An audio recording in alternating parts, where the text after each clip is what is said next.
He stood at the pulpit of Mount Olivet Lutheran Church in Plymouth for more than 2 decades. And on Sunday, Pastor John Strommen will give his final sermon. Emily Ragoose sat down with him as he prepares for a new calling.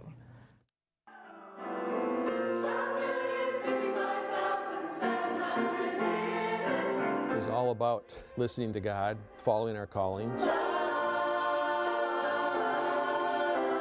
Faith is a journey. Helping Mount Olivet look more outwardly to the community and how to be more engaged. And for 23 years, Pastor John Strommen has been preaching that message at Mount Olivet in Plymouth. To be here, exist for the sake of the world, not to maintain ourselves. And I think he's gotten to a point in his life and his career where he was hearing some callings. This Sunday will be Pastor John's final sermon.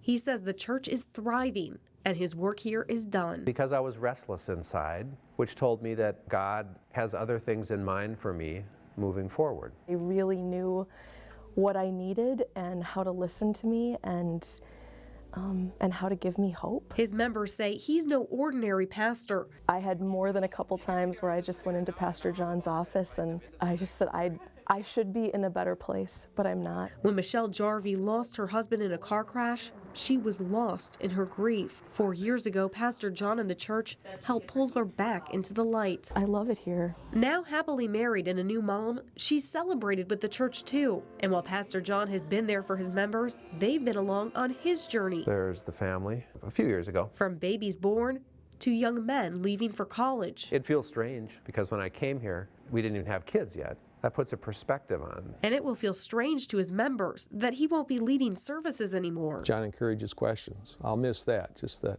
whole willingness to entertain life's tough questions. Pastor John says he's a little nervous about giving his last sermon. Just the pain of saying goodbye.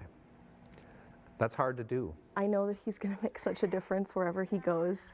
I just still wish he wasn't leaving. Emily Ragoose, 12 News. Pastor John isn't sure where he'll land. It may include consulting and teaching other churches about the success at Mount Olivet. Big sermon on Sunday. We wish him the best. Yes, sounds like he will be missed. Exactly.